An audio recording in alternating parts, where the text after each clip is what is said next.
As yung closed fist post nyo kanina while you were presenting the ano. Kasi that's very identifiable to the former president. Yeah, because we share the same position when it comes to the opposing the attempt to amend, revise our Constitution. And as you know, magkasama kami ni Pangulong Duterte sa hakbang ng maisog at ang aming ang isinusulong ay ang isang gobyernong may transparency, accountability, peace and security.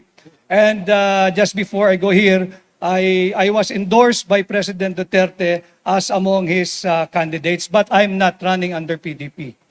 Okay. So it's a personal endorsement of the former president. Well, I guess so, yeah.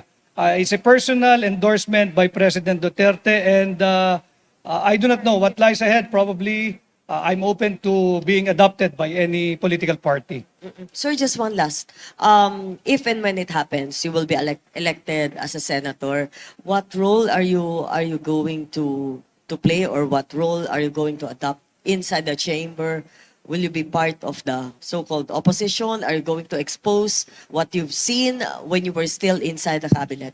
Not only what I have seen when I was inside the cabinet, but I think the more important thing that we should all oppose, whether elected or not, whether ordinary Filipino, sa tingin ko, dito magkakasundo tayong lahat, yung talamak na korupsyon.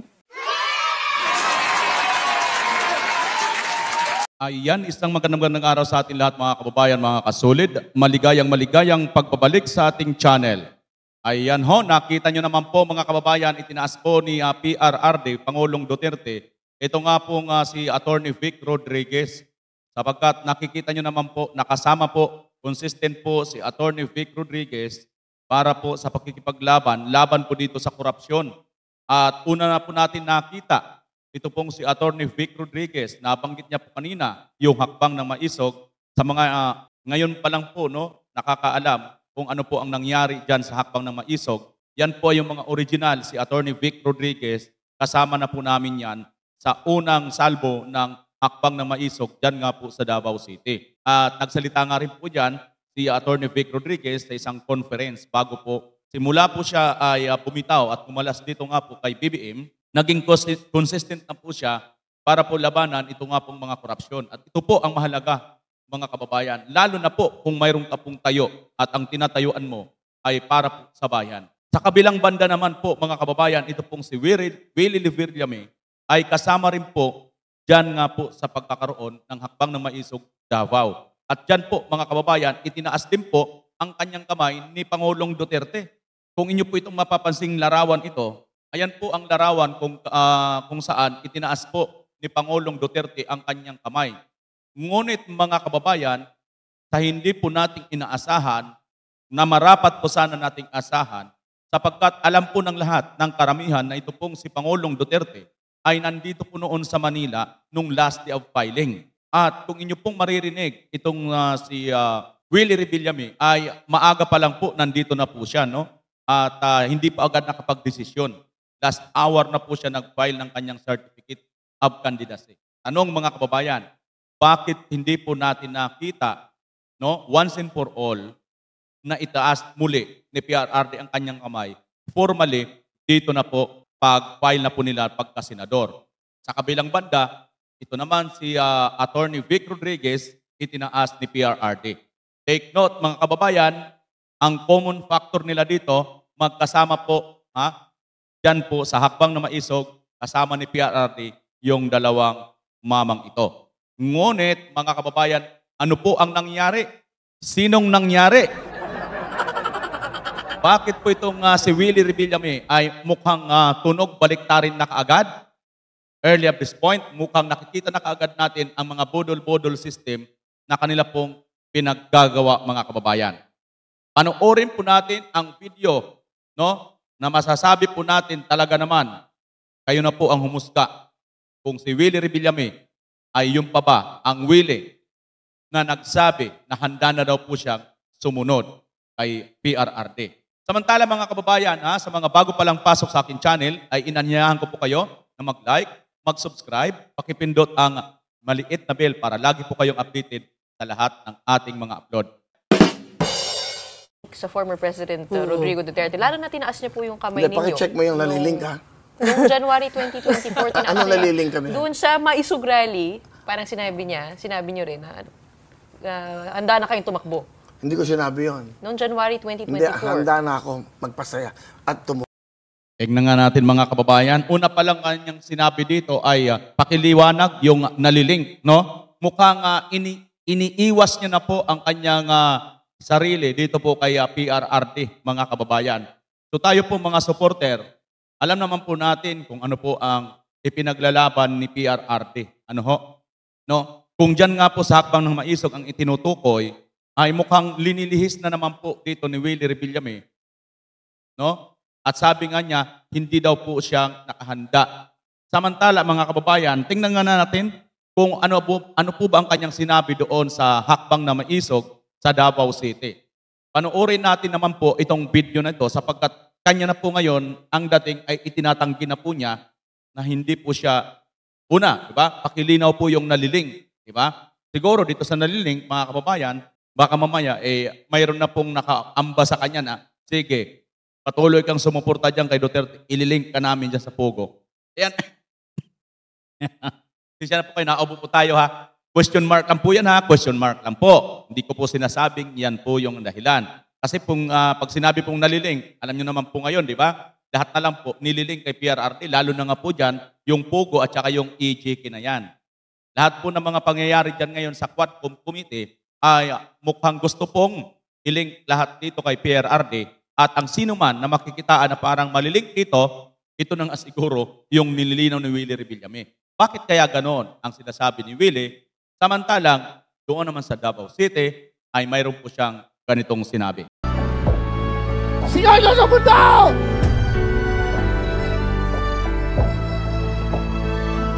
Ang nagmalasakit, nagmahal! Yung mga kababayan, yung pag-akyat ni PRRD dyan nga po sa hakbang ng Maisog sa Davao City, si Willie Revillame po ang inyong naririnig sa background. Anong sabi niya? Ang nagmalasakit at nagmahal. Kanino? Sa atin pong mga Pilipino. Ngunit tatapat subalit, mayroon pa po. Mayroon pa po siyang ganitong sinabi. Ito na po Willie Revillame declared that he's ready to run for senator in the 2025 midterm elections as he hopes to be a public servant who's dedicated to serving his countrymen. Yan mga kababayan Alam nyo ba dito, sinasabi ni Willie na ready na daw po siya tumakbo sa pagkasenador sa 2025 election. No? At dito, ito yung punto na to na inaas po ang kamay niya ni PRRD. Ito po yung picture mga kababayan. Ayan po ang picture kung saan itinaas po ang kamay niya. Ngunit, ano na po ang nangyari, mga kababayan, after po nitong itinaas ni PRRD ang kanyang kamay? During a prayer rally in Davao City, Revillame recalled that then President Rodrigo Duterte and Senator Bongo previously offered him a spot in their party's senatorial lineup. During that time, meron po akong programa sa GMA7. Mayroon pong panayam sa, I think, dito rin po sa News 5, na sinasabi niya, nagbago na po ang kanyang pananaw, no? Dito, nakahanda na po siyang tumakbong senador. Diyan po yung time na yun, February or January, mga kababayan. Ngunit, after dyan, nagkaroon po siya ng panayam. Bago po itong na po na filing ng candidacy, sinasabi niya na hindi daw po siya tatakbo. Di ba? So talagang mga kababayan, doon pa lang parang towards ngayon na po dito sa nagkaroon na po ng election na po, ito na pong filing of candidacy, parang tumutugma po, yun pala ay preview na pala niya yon sa magaganap sa pag-file niya. Sapagkat nandoon na siya, mga kababayan, nagpaalam na siya doon mismo sa kampo ni Smags. Yung wawawin. Sabi ko, mahal na Pangulo, meron pa po akong kontrata at hindi ko pa ho kaya. Paghanda na po ako, pag-iisipan ko. Sabi ni Pangulo, PRRD, kung ano nasa puso mo, kung ano nasa isip mo, yun ang sundin mo. Hindi po nila ako pinilit. According to the TV host, his decision was made after long days of prayers, deep thinking, and deep consideration for Duterte and God's trust. Revillame declared that he's ready to do good for his countrymen. Pinagdasal ko itong mabuti.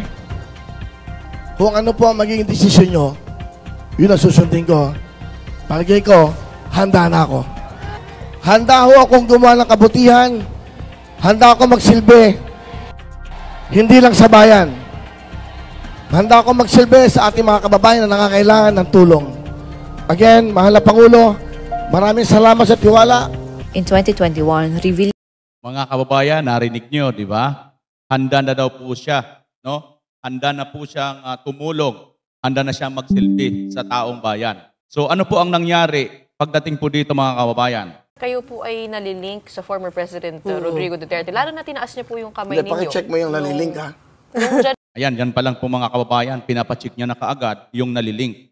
Samantalang nung unang hakbang ng Maislog, talagang ramdam naman po ng lahat, di ba?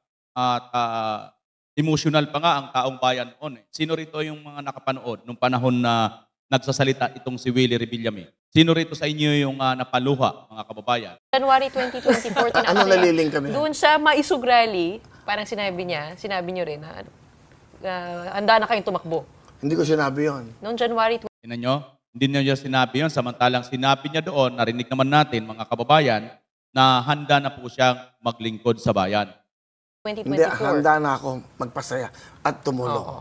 Hindi ko Yan handa na daw siya magpasaya at tumulong. Pero maliwanag dito, mga kababayan, handa po siyang maglingkod sa bayan. kung ano nasa isip mo, yun ang sundin mo. Hindi po nila ako pinilit. According to the TV host, his Hindi daw po siya pinilit. decision was made after long days of prayers, deep thinking, and deep consideration for Duterte and Go's trust. Revillame declared that he's ready to do good for his countrymen. Pinagdasal ko itong mabuti. Kung ano po ang magiging desisyon nyo, yun ang susundin ko. Palagay ko, handa na ako. Ngayon, dito natin makikita kung kanino pong desisyon ang kanya pong sinunod, mga kababayan. Sapagkat, nag-iba po ang kanyang tono after po ng filing ng Certificate of Candidacy. Ayan mga kababayan, handa na raw po siyang tumulong, handa na po siya magsilbi, hindi lang sa bayan. Ibig sabihin, magsisilbi po siya sa bayan. Ano bang tinutukoy nito? Di ba mga kababayan, pag naglilingkod ka po sa bayan, isa pong public servant, meaning politician po. So handa na po siya sa mga puntong ito tumakbo. Kaya nga po siya tinaas ang kamay ni PRRD. Tingnan nyo, parehas po yung picture na yan eh. Parehas pong picture ng damit nila, at saka damit ni PRRD. Ayan, yan po yun, mga kababayan. So maliwanag, na talagang dito, Willie versus Willie po ang nangyayari, ha? Again, mahal na Pangulo, maraming salamat sa tiwala. In 2021, Yan. Again, mahal na Pangulo, maraming salamat sa tiwala. Tanong mga kababayan, kung pinagkakatiwalaan ka pala ng Pangulong Duterte, bakit hindi itinaas ang iyong kamay? At bakit kailangan mo pa magpaalam na alam mo naman, doon sa kabilang banda, na alam mo naman, ayon nga dito kay Atty. Vic Rodriguez, magkatuwang at sumama siya dahil nga po dito sa paglaban sa katiwalaan at korupsyon. Pero in-endorse po pero kayo. may In-endorse litrato. po kayo ni President. Tinaas yung Tinaas kamay niya, nyo. Tinaas yung kamay Eh, nyo. ibig mo sabihin, baka masakit lang naman yung aming mga kamay. Ayan mga kababayan, baka masakit lang daw po ang kanilang mga kamay. Masakit lang bang mga kamay nito, mga kababayan? Kita mo, tinuturo pa nga siya ng PRRD, nakataas ang kamay sa kanan, itinaas ni PRRD, sabay turo, ganun, Yan ba, ibig sabihin, ano lang yan? O nakahawak pang ganun, Tapos itinaas, tapos tinuturo pa ni PRRD sa kaliwang kamay niya. Anong ibig sabihin nito, mga kababayan? Lulukuhan lang ba tayo rito? Willie naman, Naman Boto nyo to. Pero kayo po yung nandun sa Maisog Rally na very O kita niyo, sinasabi pa niya, alam nga naman, iboto nyo. Sinasabi na nga ni PRRD, undisturbed na yan. Politician si PRRD, politiko. Ikaw naman, gusto mo nang pumasok sa politiko nung panahon na yan. political. Kasama niyo po yung former president. You're very close to, are you very close to them? Gaano kalalim po yung... Hindi naman, kasi tinatawag niya ako, gusto niya ako tumakbo senador before, hindi pa ako handa. Yun lang. Yun nga yung next question ko sa iyo actually. He was encouraging you to run in 2022, Pero ito diba? so 5 p.m. kayo na gano'n, magna 9 o'clock pa lang. I know it's only been 4 hours since nag-file kayo, Kuya Will. Pero may mga lumapit na ba, nag-text sa'yo or sa mga tao ninyo na gustong makipag-alyansa, makipag-koalisyon? Wala pa naman. Pero willing ka? Kung makakabuti sa lahat Wala akong bitterness, wala akong hatred sa bawat ano. So, I your can go doors with the are always president, I open. can go with the PDP lang. Kung sino kasama, kaya nga independent ako. Alam mo, kung mamimili ako ng tao, bakit ako tatakbo pa kung may pipiliin akong kulay? Nakita mo itong suot ko puti? Walang bahid ng dumi? Walang kulay na iba? Ikaw po ba nagsabi kay former President Duterte that you're running for I Senate? talked to Senator Bongo, pagpaalam mo ako. I talked to the Vice President na sabi ko, I'm running. Kanina lang po yun, yung conversations niyo. Kahapon. Ano po sabi nila? Makakarating. Yun lang, pakisabi na lang. Kasi syempre wala naman akong way makipag-usap kay Presidente Duterte. Wala bang advice binigay? Alam mo, Kita nyo mga kababayan? Kahapon pala, yung ibig sabihin, bago pa yung filing, no? Nalaman na po ni Senator Bongo at Vice President. At sabi din Vice President, sige, kung ano may tutulong ko. Di ba mga kababayan? Meaning to say, no? Ayaw lang po talaga magsalita or mapahiya ni Willie, ni PRRD, itong si Willie. No? Pero kahit kayo na po mga kababayan, tayo na po mga kababayan na mag-ano dito. Dati, kung makikita natin, talagang proud na proud siya. Talagang emotional pa nga eh. Ngayon, ito po ang mangyayari dito mga kababayan. Sa ganang akin, no, di ko kayo po didiktahan. Lalo na, mga followers kayo ni Willie Revillame. Pero ako, between dito sa dalawa, Atty. Vic Rodriguez at itong Willie Revillame, dito na ako kay Atty. Vic Rodriguez. No? Dahil si Atty. Vic Rodriguez, consistent. Mula noon na nagkasama sila ni PRRD dyan sa kauna-unahang hakbang na maisog, which is kung bakit nagkaroon po ng kauna-unahang hakbang na maisog mga kababayan, dahil nga po dyan sa People's Initiative or PI ni Tamba. Yan po yun mga kababayan. Up to now, kasama pa rin natin si Atty. Vic Rodriguez at itinaas pa ni PRRD ang kanyang kamay. Diba? Maliwanag sa sikat ng araw, mga kababayan. Akin lang ito, between two, Rodriguez at saka dito kay Revillame, I select rather Atty. Rodriguez rather than Willie Revillame. Bakit? Kasi consistent. At itinaas pa ni PRRD ang kanyang kamay. Sa kabilang banda, itong si Willie Revillame, na inaasahan niya sana, mga kababayan, hindi po siya itinaas ang kamay. At after siguro, hindi wala siyang naasahan, ito na po ang nangyari. Ano nang kanyang ginawa? Pumuntak na siya. Nagpaalam na siya doon sa kampo nila Tamba. alam mo, I'll tell you this. Maano akong tao maayos akong tao, marespeto ako. Kinausap ko lahat. The Vice President, Senator Bongo, Senator Rapi Tulfo, Erwin Tulfo, Senator Tito Soto. I talked to them. Even Honey Rose Mercado from Malacanang. Giving courtesy na ito yung Yun mga kababayan, narinig nyo ha? Nagkortosin pala siya sa Malacanang. So ano po ang napala niya nang magkortosin siya? Alam ko, baka tumakbo ko, ano ba sa tingin nyo? I'm asking advices, no? So, okay. Kita nyo mga kababayan, hindi mo naman sinasabi yan noon nung panahon nung itinaas ang iyong kamay ni PRRD. No? Wala ka pong sinasabi, kailangan mo ng advices. No? Tinul mo lang, tinanggap mo lang yung hamon sa iyo ng taong bayan at sinabi nga ni PRRD na tumakbo ka. At tinanggap mo lang yun. At sabi mo, handa ka na maglingkod sa bayan. Bakit nakahanda ka na pala? Kailangan mo pang magpaalam dito. Alam mo naman, no? Alam mo naman po ng lahat na isa po sa dahilan kung bakit po nabuo ito pong hakbang ng maisog dahil nga po dyan sa korupsyon. At yung pinagpapaalaman mo na yan po ngayon yung sentro ng sinasabing korupsyon. Di ba? Okay naman sila lahat, positive. And the most important thing is si MVP. Kasi I have a contact with TV5. No, sinabi niya, sige, mag-usap kayo ni Jane, ni Ma'am Jane, saka ni Ma'am Shena, mag-usapan natin and let's meet kung ano plano mo. So if possible, will you be keeping your show in TV5? Yes, kasi Sabayin. tinanong ko na kay Chairman. Ayun, mga kababayan. Ako, sa nakikita ko po dito, natatandaan po ninyo, ito pong si Willie Revillame, nagpalipat-lipat po ito ng istasyon. At yung pinaka-latest po, mayroon po silang sarili na po yata na show, or sariling istasyon. At mukhang tumirik po ito, mga kababayan. So, hindi ko po ito sure, ang aking hinala. Ito naman po mga kababayan, hinala ko lang.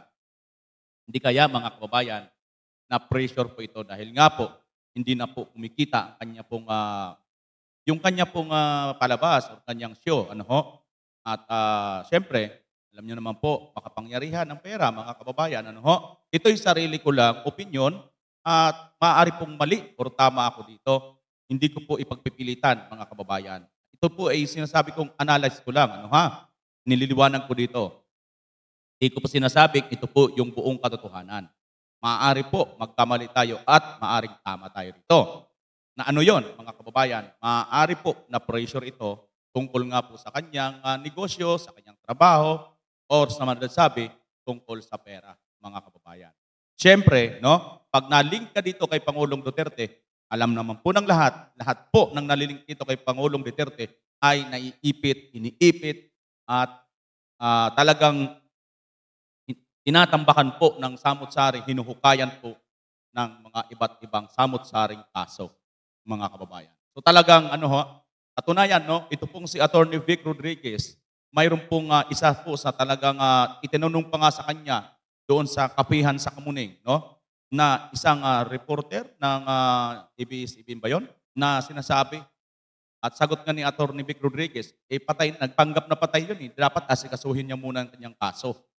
Naku mga kababayan, di ba? Lahat na lang po huhukayan po nila. Kahit yung buhay na nagpanggap na patay, kahit yung mga patay na nagpanggap na buhay, magawa lang po nila, no, ang gusto nilang mangyari laban po dito sa mga taga-suporta ni Pangulong Duterte. Ano sa tingin ninyo ang pagkaano ninyo rito kay Willie Revillame? Ngayon, kung nasasabi, nakikita natin si Willie Revillame ay mukhang linalayo niya ang kanyang sarili dito sa mga Duterte. Abay, sino ba tayo ng mga DDS supporters para hindi rin natin layuan ang kanyang pagkandidato? Tama ba mga kababayan? It's up to you, no? Kung susuporta pa rin kayo sa kabila ng lumalayo po ito. Umiilag po ito na maling or matabi dito sa mga Duterte. Sabi nga ni Pangulong Duterte doon kay yung isa na nauna na pong umiwan, no? Dito po sa PDP or dito nga po sa mga Duterte, ito pong si Tolentino. Naalala nyo mga kababayan? Anong sabi ni Pangulong Duterte doon kay Tolentino mga kababayan? Ayaw mo na sa amin, di ayaw na rin namin sa inyo. Kung ganun ang sinabi ni PRRD dito kay Tolentino, sa atin pong mga DDS, ang sagot natin, ayaw rin namin sa iyo. Dahil ayaw ni PRRD sa iyo eh. Dito kay Willie Revillame, mukhang ayaw niya maling, samantalang tayo ng mga supporter, talaga naman, mga vlogger, no? Waste buhay po tayo.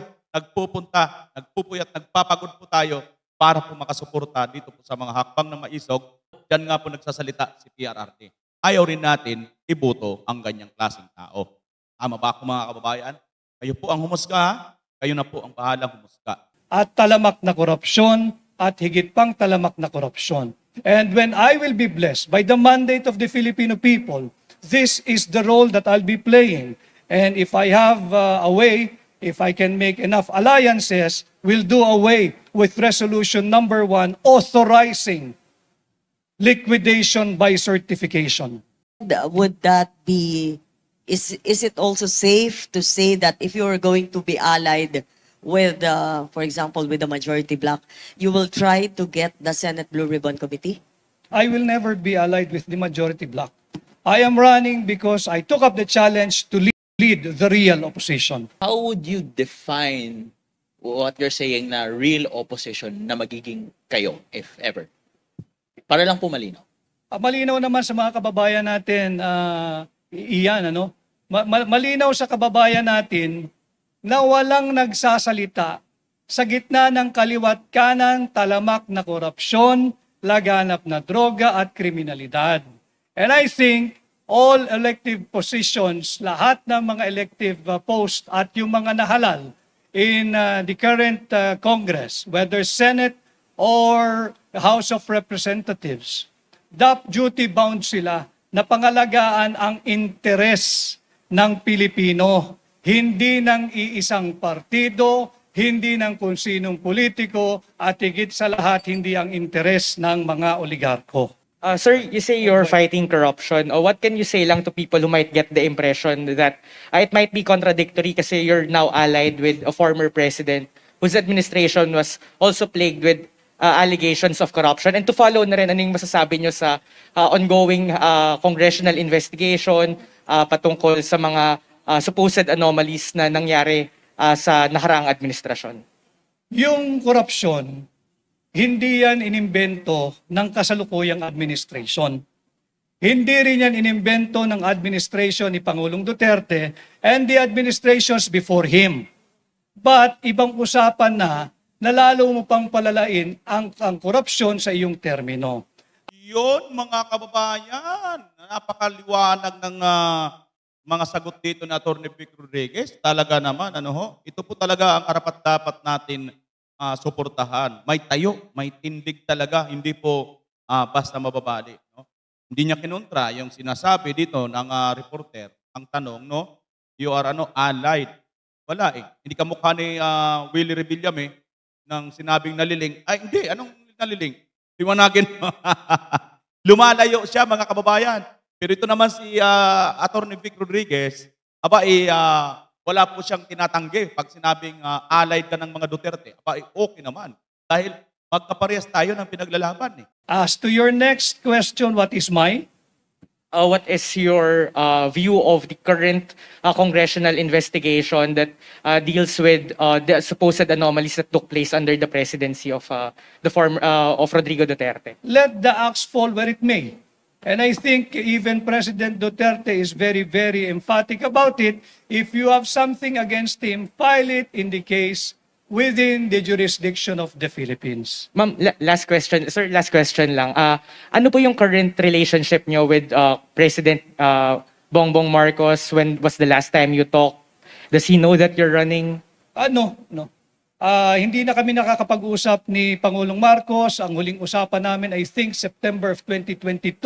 At hindi ko kinakailangan magpaalam kahit kaninong politiko sa aking desisyon na katawanin ang tunay na oposisyon at ang interes ng mamamayang Pilipino.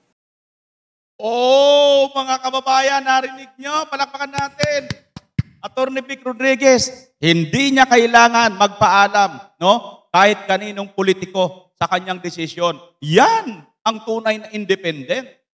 Maliwanag. Bagamat allied siya dito sa mga PDP or sa mga Duterte, naninindigan siya. Hindi niya kailangan magpaalam sa mga kanino mang politiko. Especially na dito sa mga politikong tambaluslos. Samantalang ito si Willie Revillame, mga kababayan. At tungkol naman doon sa investigasyon sa Quadcom, ang ganda naman ng sagot ni Atty. Vic, mga kababayan. Katulad ni PRRD.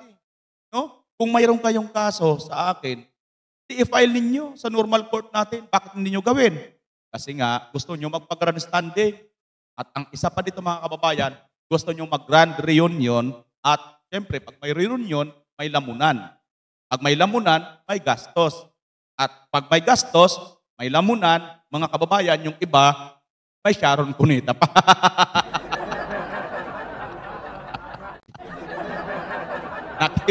Nakita nyo dati, mga kababayan, may nag-Sharon? Ay, talaga. Garcia kanina, yes, hanggang February 10, you can still do your show. February 11, hindi na pwede. Kasi campaign time na yan. Yes. Wala pong bilin sa iyo si VP Sara? Sabi lang niya, good luck. Kung ano yung matutulong ko sa'yo, sabihin mo lang. Siyempre, din ako salamat to, Vice. Basta nagbibigay lang ako ng kortesiya. Even with Hannah Rose Mercado from Malacanang. Sinabi. Yan na, ito na. Dito pag pinag-uusapan na yung Malacanang side, mga kababayan, nag-iba yung kanyang aura, di ba? Parang umaangat, parang medyo inspired siya pag binabanggit ang Malacanang. Mababa yung kanyang aura pagdating dito sa parting mga Duterte. Una pa lang, anong naliling? Di ba? Parang matabang, no? Sabihin mo lang. Siyempre, din ako salamat to, Vice. Basta nagbibigay lang ako ng kortesiya. Even with Hannah Rose Mercado from Malacanang. Sinabi ko, pakisabi kay First Lady, kay mahal na Pangulo na I'm running, hindi ako kalaban, kasama ako, gusto ko magpasaya. In fact, nasabi ko pa sa kanya, you can use my show, I can go around the world para sa OFWs. Yun, mga kababayan. Business.